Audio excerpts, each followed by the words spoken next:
Hello, so today's topic is ionic product of water.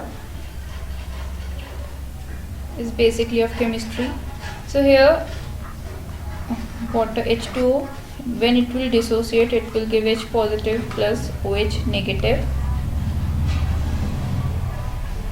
So now let's say this is 55.6 molar. H positive is 10 raised to power minus 7 molar. OH negative is 10 raised to power minus 7 molar.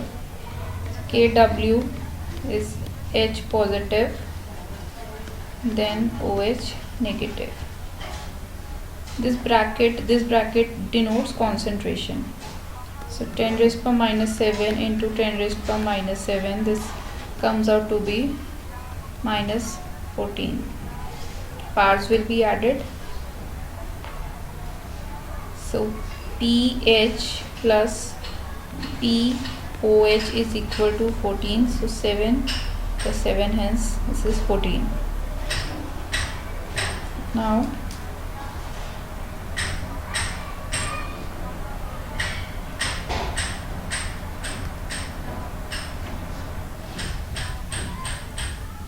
for general reaction,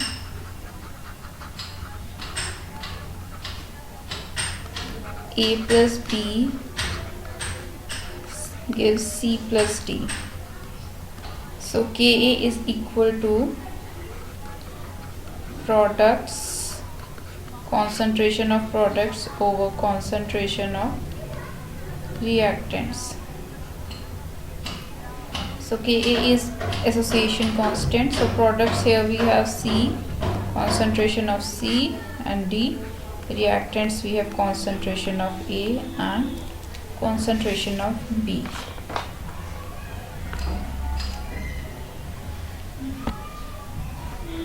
Now let's say, for example, we have 0.1 normal HCl. So this will dissociate into H positive plus Cl negative. So pH is equal to minus log of H positive minus log 10 raised to power minus 1. So now pH will come out to be 1. Now how this is, this positive negative sign will come here, so negative and negative comes out to be positive, minus minus is plus, right? So this will be pH is equal to log 10 and log 10 is 1. So pH will be 1. Okay, thank you.